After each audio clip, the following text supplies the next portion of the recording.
Hello, friends, and welcome to another video lesson from DBOS Talks. If you haven't subscribed yet, please click subscribe and click the bell so that you can be notified of new uploads. This video is in the playlist called Linux Tutorial, and here we'll be learning about the head command, the Linux head command. If you haven't heard of it, the head command, one of its uses is to be able to quickly view very large files, meaning not the entire file, but a snippet, a couple of lines, the first few lines of a file. Okay, so without having to view the whole thing in one go. So this is useful when working with large files, such as log files. Okay. For the syntax of the head command, the syntax is this is the very simple syntax without any options. So you can look it up, but this is the very simple syntax: head and then the file name. Okay. So by default, the head command will display the first 10 lines of a file. That is the default if we do not specify. So we will see in the subsequent examples. Okay. So if I have here, okay, let me just go to my,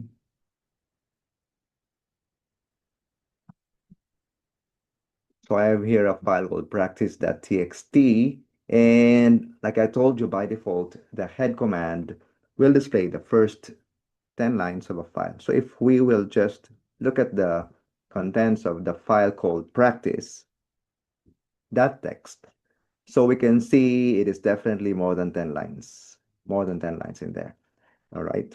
But if I will do a head without any options on the file called practice.txt, then because of the default behavior, it will display the first 10 lines of that file. So if we can just count, let's do that. 1, 2, 3, the blank line, empty line, 4, 5, 6, 7, 8, 9, 10. Okay, so it is displaying by default the first 10 lines of the file. Again, look at the syntax. Head, that's the command, space, and then the file name without any options being specified. Now, there's another way of executing the head command, and that is by really specifying the number of lines. So with the -n option, you'll be able to display specific number of lines. Okay. So the syntax is like this: head, -n, and then the number, and then the file name. In my case, practice.txt. Okay. So let's do that. Head -n, which means number of lines. Sorry, wrong. -n, and then 7, and then practice text. Okay. Head -n, meaning number of lines, and then I'm specifying 7, meaning 7 lines of practice text. Okay, if I execute this, then it is displaying, let's count, 1, 2, 3, 4, 5, 6, 7, 7 lines, including the empty ones. So it means it is displaying the first 7 lines of this file. Okay, the first 7 lines. That's the meaning of the number that you specify together with the -n option. Okay. Now, if you skip the -n, it will still behave like this. It will still assume that you want to display the first n number of lines. Okay. So let me just show it here so you can compare. So I will not specify -n. I will just say 7 and then practice the text. Okay. Okay.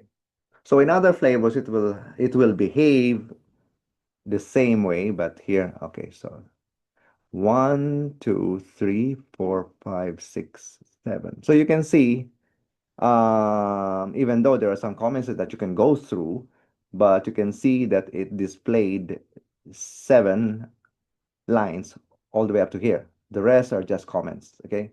So you can go through that. But if you want to be safe and proper, then you can use the -n option. But in other Linux flavors, including Unix, you can skip the -n. Okay, let me just clear this.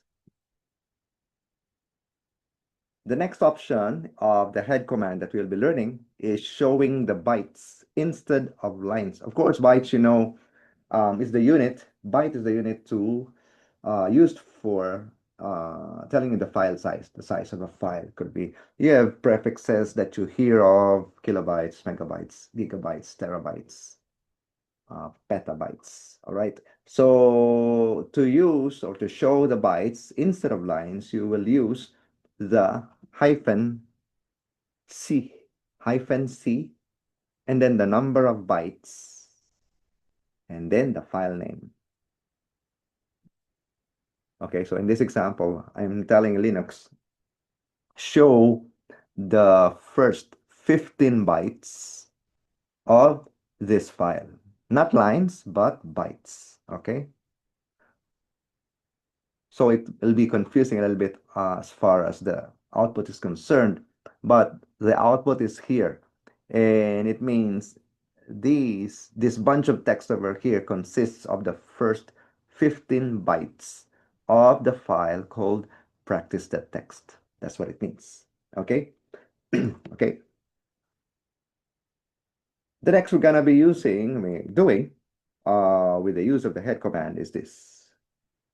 You can also use the head command to view multiple files. But again, because it's a head command, you can only view from the perspective of what head is doing. So which is displaying the first few lines. And in this case, since we will not be, example, I will not specify the the number of lines, then it will take the default, which is, if you remember, 10 lines. Okay, so something like this example. So there's the syntax: head, and then you have the file name, first file name, second file name, and whatever. If you have one more, some more, then you can write them down there. Okay, so that's the syntax for viewing multiple files using the head command. Meaning, if you already understand what the head is doing, it is not displaying everything, but it's displaying the first few lines of a file. Okay, so in my case, I have 2 files that I'll be working on, and I'll be using the head command. And here's the first file name, practice.txt. The second is called second file.txt. Let's see what it happens. As you can see, just to help you and not be confused, Linux is adding there some header. So this one is a header for the first file, and here's a header for the second file, which is consistent with what I have mentioned in the command. This is the first file, this is the second file. So what happens is that after the header, it will show you since I didn't specify any number of lines, it will give me the default, which is 10 lines. So here you have 10 all the way up to here. And then you have the header for the second file, the file name of the second file, and followed by these lines. Why is it just a few? Because the second file only consists of a few lines, so it's just displaying everything. Okay, so that's it. That's not it, sorry.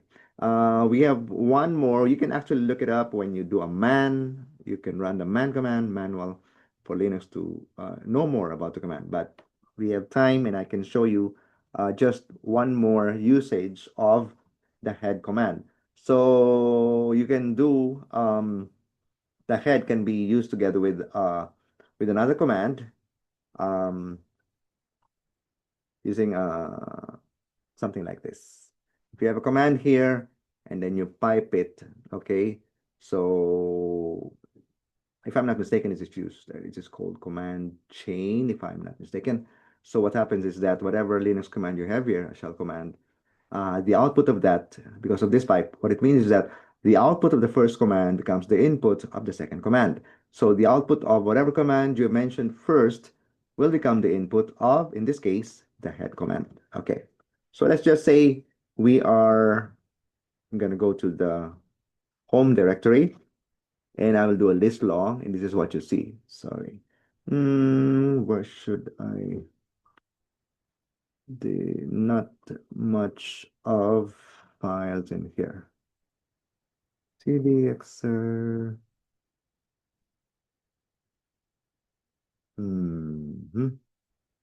So, unfortunately, we cannot see the full effect of this command pipe head because we only have two um, files in here.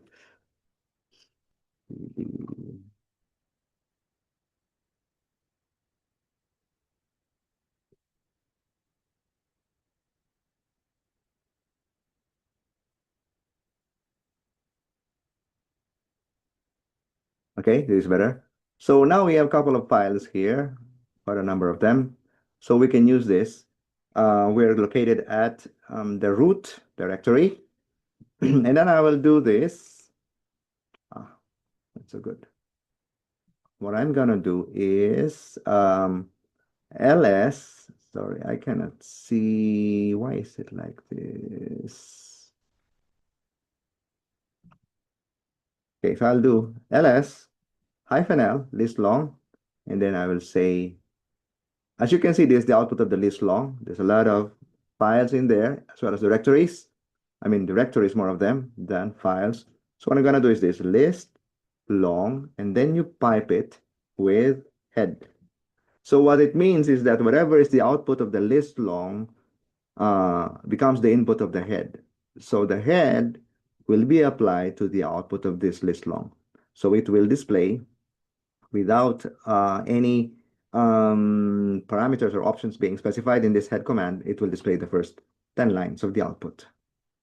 Okay, so 1, 2, 3, 4, 5, 6, 7, 8, 9, 10. Okay, so perfect. So what it did was it took the output of this command, list long, and then made it into the input of this command. So after taking the whole output of the list long, the listing of files and directories, it only displayed the first 10 lines, okay, because of the nature of the default behavior of the head command. Okay, thank you for watching and listening. If you haven't subscribed yet, please click subscribe. We've just learned about the head command. We'll be moving on next week on a related command, which is the tail. Okay, thank you, and I'll be seeing you in the next video.